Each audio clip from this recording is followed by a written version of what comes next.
দিন দিন কঠিন হয়ে যাচ্ছে চাকরির বাজার, বাড়ছে বেকারত্বের হার। এমন সব হতাশার মাঝেও কিছু সরকারি বেসরকারি উন্নয়নমূলক সংস্থা প্রতিনিয়ত আমাদের আশার আলো দেখাচ্ছে। তবে তার জন্য নিজেকে সবসময় প্রস্তুত রাখতে হবে আপডেট। আমি সিউল আহমেদ, সবাইকে স্বাগত জানাচ্ছি চাকরির বাজারে। সাথে আছে আমি সিউল আহমেদ।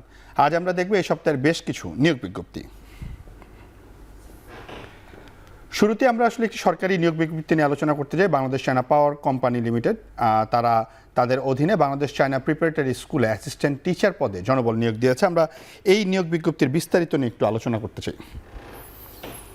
প্রতিষ্ঠানের নাম বাংলাদেশ চায়না প্রিপারেটরি, কোম্পানির নাম বাংলাদেশ চায়না পাওয়ার কোম্পানি লিমিটেড, প্রতিষ্ঠানের নাম বাংলাদেশ চায়না প্রিপারেটরি স্কুল। তারা তাদের অ্যাসিস্ট্যান্ট টিচার পদের জন্য নিয়োগ বিজ্ঞপ্তি দিয়েছে এই সপ্তাহে। এবং চাকরির ধরন যদি আমরা দেখি, সেটি হচ্ছে ফুল টাইম। প্রার্থীর ধরন নারী পুরুষ উভয় আবেদন করতে পারবে। শিক্ষাগত যোগ্যতা অ্যাটলিস্ট অনার্স অথবা স্নাতক কমপ্লিট থাকতে হবে।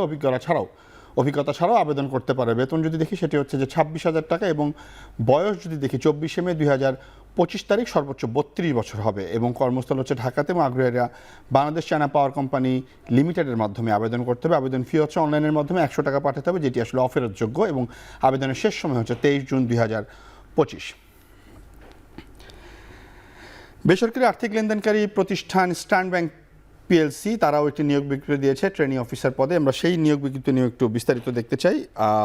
তাদের কোম্পানির প্রতিষ্ঠানের নাম হচ্ছে স্ট্যান্ড ব্যাংক পিএলসি। এবং তাদের যে পদ, সেটি হচ্ছে ট্রেনি অফিসার, কার্ড অ্যাকুইজিশন এবং রিটেল অ্যান্ড এসএমই ব্যাংকিং ডিভিশনে তারা লোক নিচ্ছে। এবং চাকরির ধরন হচ্ছে এটিও ফুল টাইম। প্রার্থীর ধরন নারী পুরুষ উভয় আবেদন করতে পারবে। শিক্ষাগত যোগ্যতা হচ্ছে স্নাতক অথবা সমমান, অর্থাৎ অনার্স, বিবিএ, স্নাতক যেটি থাকে আবেদন করতে পারবে। 6 মাসের অভিজ্ঞতা থাকা জরুরি। এবং বেতন হচ্ছে 31,000 টাকা। বয়স তারা নির্ধারণ করে দেয়নি, তবে কর্মস্থল একটু দেখতে হবে। সেটি হচ্ছে এটি কিন্তু চট্টগ্রাম এবং ঢাকা, এই দুটি জেলাতে আসলে তারা ট্রেনি অফিসার নিয়োগ দেবে। এবং আগ্রহীরা যারা আছেন, তারা স্ট্যান্ড ব্যাংক পিএলসির যে ওয়েবসাইট রয়েছে, সেই ওয়েবসাইটের মাধ্যমে অনলাইনে আবেদন করতে হবে। আবেদনের শেষ সময় হচ্ছে 5 জুন 2025। এসিআই মোটরস লিমিটেড, বাংলাদেশের অন্যতম একটি ইন্ডাস্ট্রি, তারাও কিন্তু নিয়োগ বিজ্ঞপ্তি দিয়েছে। তারা সিনিয়র অ্যাকাউন্টস অফিসার, এই দুটি পদের জন্য নিয়োগ বিজ্ঞপ্তি দিয়েছে। আমরা একটু বিস্তারিত দেখতে চাই এই পদের। আমরা যদি দেখি, সেটি হচ্ছে এসিআই মোটরস, তাদের যে বিভাগ, সেটি হচ্ছে যে ইয়ামাহা সিনিয়র অ্যাকাউন্টস অফিসার, এই পদের জন্য তারা নিয়োগ বিজ্ঞপ্তি দিয়েছে। এবং চাকরির ধরনটি হচ্ছে ফুল টাইম। প্রার্থীর ধরন হচ্ছে শুধুমাত্র পুরুষরা আবেদন করতে পারবে, এখানে নারী প্রার্থীরা আবেদন করতে পারবে না, তারা স্ট্রিক্টলি বলে দিয়েছে। এবং শিক্ষাগত যোগ্যতা যদি দেখি, সেটি হচ্ছে স্নাতক বা সমমান। 1 থেকে 3 বছরের অভিজ্ঞতা থাকতে হবে, তবে যাদের অভিজ্ঞতা নেই তারাও আবেদন করতে পারবে। বেতন হচ্ছে আলোচনা সাপেক্ষে, অর্থাৎ আপনার অভিজ্ঞতার উপর ডিপেন্ড করে বেতন ঠিক করা হয়। বয়স হচ্ছে 22 থেকে 32 বছর। কর্মস্থল হচ্ছে এটি কিন্তু গাজীপুরের যে ইয়ামাহার এসিআই মোটরস লিমিটেডের যে কর্মস্থল রয়েছে, সেখানে আপনার চাকরির কর্মস্থল পড়বে। আবেদনের নিয়ম হচ্ছে এসিআই মোটরসের মাধ্যমে আবেদন করতে হবে। আবেদনের শেষ সময় হচ্ছে 15 জুন 2025। দর্শক, চাকরি বাজার থেকে আমরা এখন ছোট্ট একটা বিরতিতে যাচ্ছি, ফিরছি একটু পরে।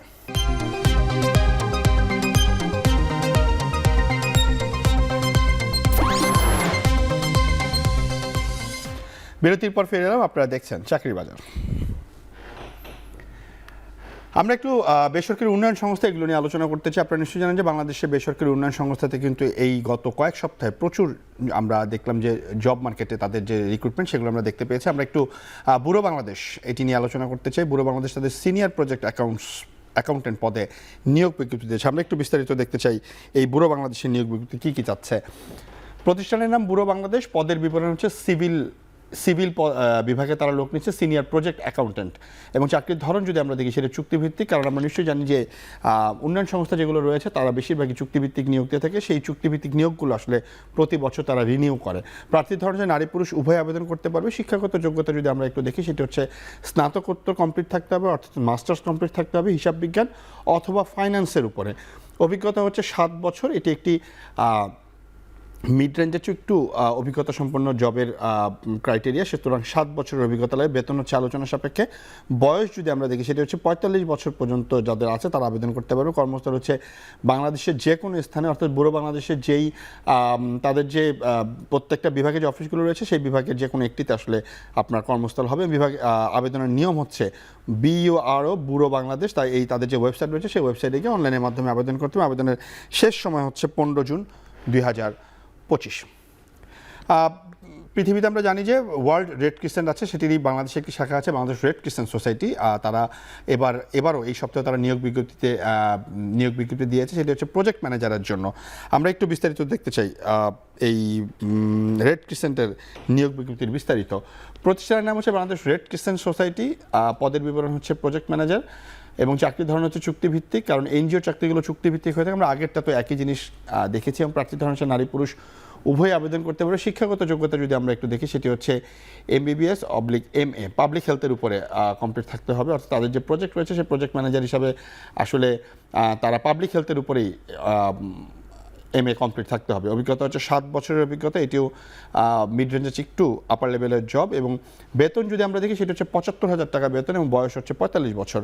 কর্মস্থল হচ্ছে যে কোনো স্থানে, অর্থাৎ বাংলাদেশ রেড ক্রিসেন্ট সোসাইটির যে প্রজেক্টগুলো রয়েছে সারা বাংলাদেশে তার যে কোনো একটি স্থানে, এবং আবেদনের নিয়ম হচ্ছে আগ্রহীরা the Bangladesh red crescent society তাদের যে ওয়েবসাইট রয়েছে সেই ওয়েবসাইটে গিয়ে একটি অ্যাকাউন্ট করে তারপর আপনাকে আবেদন করতে হবে। আবেদনের শেষ সময় হচ্ছে 4 জুন 2025। চাকরি বাজার থেকে আমরা আরও একটা বিরতিতে যাচ্ছি, ফিরছি একটু পরে।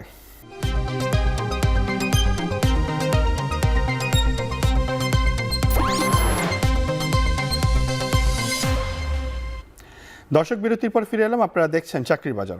আপনারা নিশ্চয়ই জানেন চাকরির বাজারে প্রতি সপ্তাহে আমাদের সাথে নিয়মিত একজন অতিথি থাকেন, যিনি আমাদের চাকরির বাজার নিয়ে বিভিন্ন টিপস দিয়ে থাকেন। আজ আমাদের সাথে যুক্ত আছেন রানার গ্রুপের প্রধান মানব সম্পদ কর্মকর্তা শাহ মোহাম্মদ রিজভী রনি। তার কাছ থেকে আমরা চাকরি বাজারের বিভিন্ন টিপস সম্পর্কে জানবো। রিজভী ভাই, আপনাকে অসংখ্য ধন্যবাদ আমাদেরকে সময় দিয়েছেন। Thank you for having me. Rizvi ভাই, আমরা একটু জানতে চাচ্ছিলাম যে 5 আগস্ট শেষ হয়ে গেল, অনেক প্রায় অলমোস্ট 8 মাস পার হয়ে গেল, একটু মাঝে আনস্টেবল ছিল জবের মার্কেট, এখন আমরা দেখলাম যে অনেকটা স্টেবল। আপনার কাছে কি মনে হচ্ছে, আপনি যেহেতু একটা ডিপার্টমেন্টের মানে পুরো একটা কোম্পানির মানব সম্পদ বিভাগের প্রধান, আপনাদের আসলে কি মনে হয় মার্কেট সার্চ করার পরে যে জব মার্কেট আসলে কি অবস্থা এখন? ওকে, সো পলিটিক্যাল একটা ডিসরাপশন, এটা তো যে কোনো সময় যে কোনো কান্ট্রিতে হতে পারে। সো আপনার বিজনেসের এক্সটার্নাল এনভায়রনমেন্টের এটা একটা অংশ। তো আমরা যখন কোনো ট্রেন্ড দেখি পার্টিকুলারলি জব মার্কেটের, তাহলে আমি বলবো যে it's better to look year on year. So আমি যদি 2024 সাল এবং 25 সালের ভিতরে একটা কম্প্যারিজন দেখি, তাহলে কিন্তু there is around 10% rise in the opening of jobs across industries. So that's really a good and a positive thing that we see in the job market. But there is a little change. আমি বলবো যে 2024 সালে যেই ইন্ডাস্ট্রিগুলিতে job ক্রিয়েশনের হার বেশি ছিল, সেটা কিন্তু 2025 সালে এসে একটু চেঞ্জ হয়েছে। So irrespective of August movement, আমি বলবো যে ইয়ার অন ইয়ার বাংলাদেশের job market it's on the rise. কিন্তু আমরা একটা জিনিস খেয়াল করলাম, আমরা যেহেতু সপ্তাহব্যাপী জব মার্কেটটাকে একটু দেখি, আমরা অনেকগুলো জব দেখলাম যে আসলে রি-অ্যাডভার্টাইজমেন্ট হচ্ছে। ওকে, আপনার কাছে কি মনে হয়, পারফেক্ট ক্যান্ডিডেট পাচ্ছে না, নাকি জব করছে না, নাকি তারা ছেড়ে দিচ্ছে?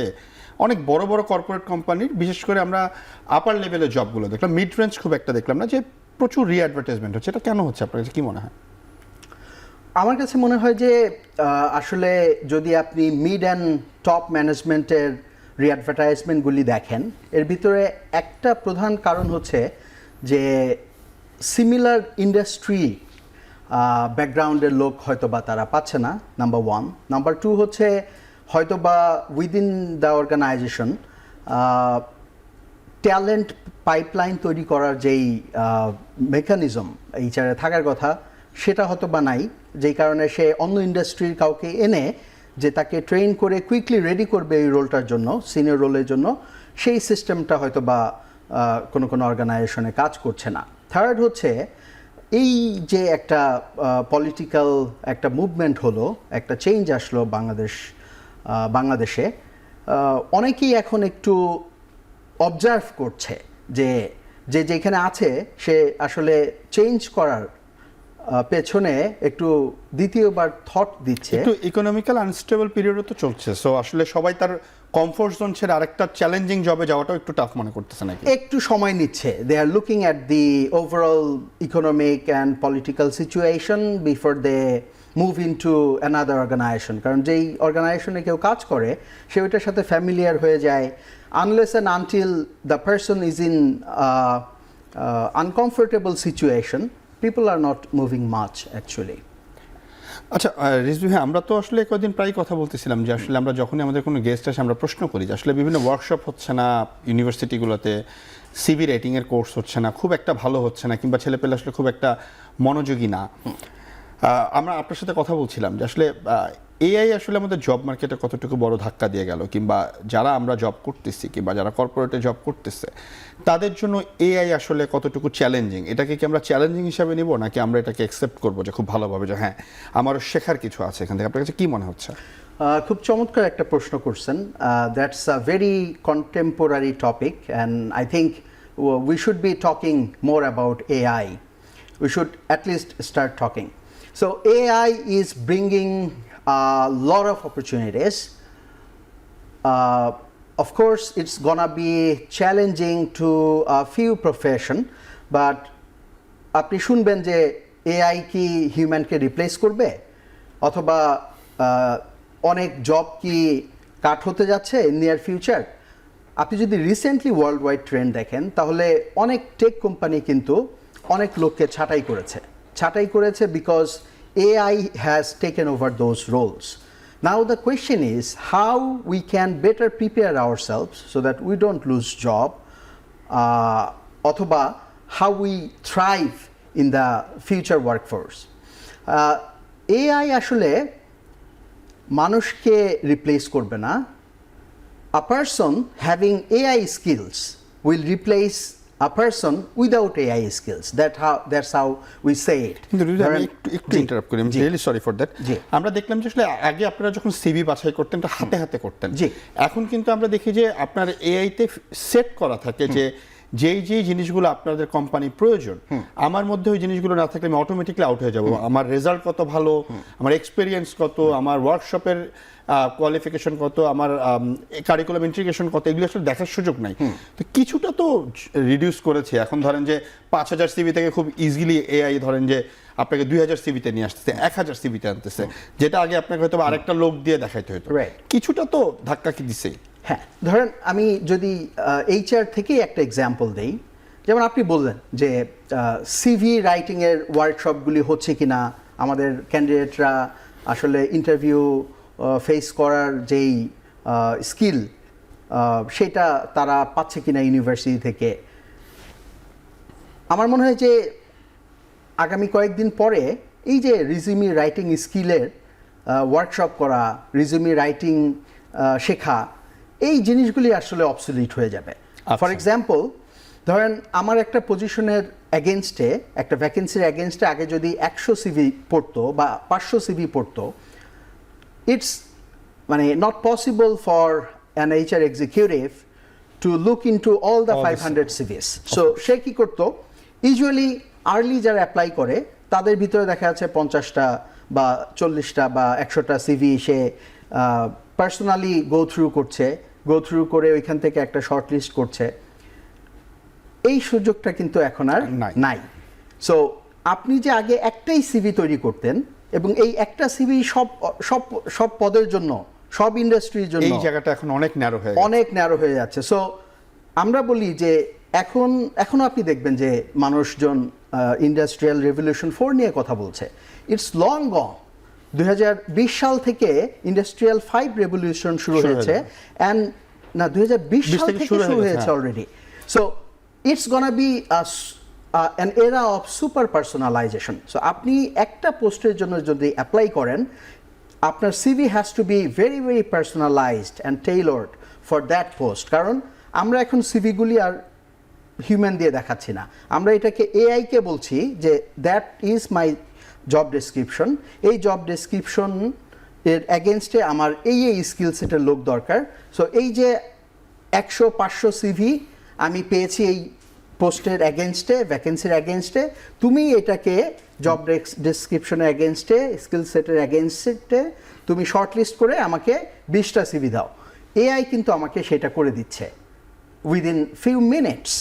আচ্ছা, আরেকটা জিনিস সেটা হচ্ছে যে এই যে এআই নিয়ে আমরা এত কথা বলতেছি, আমাদের ইউনিভার্সিটিগুলো থেকে এখন থেকে, কিংবা আমি যদি এমপ্লয়ীদের কথাও বলি, আস্তে আস্তে কি কর্পোরেট কোম্পানিগুলো আমরা দেখি যে বিভিন্ন ওয়ার্কশপ করে, তো আগে এখনও করাচ্ছে, সেই জায়গাগুলো থেকে আসলে এআই নিয়ে ওয়ার্কশপ করানো, এআই নিয়ে একটু কথা বলা, কিংবা ইউনিভার্সিটিগুলোতে এআই এর কোর্স রাখা বিভিন্ন, যেমন আমি যদি বলি যে আমি জার্নালিজম ব্যাকগ্রাউন্ডে, জার্নালিজমের সাথে এআইকে কানেক্ট করা, ডাটা জার্নালিজমের সাথে এআইকে কানেক্ট করা, বিবিএর ক্ষেত্রে যেমন ডাটার ক্ষেত্রে এআইকে কানেক্ট করা, এটা কি এখন থেকে আসলে প্রস্তুতি নেওয়া দরকার, নাকি আমরা অনেক দেরি করে ফেলতেছি অলরেডি?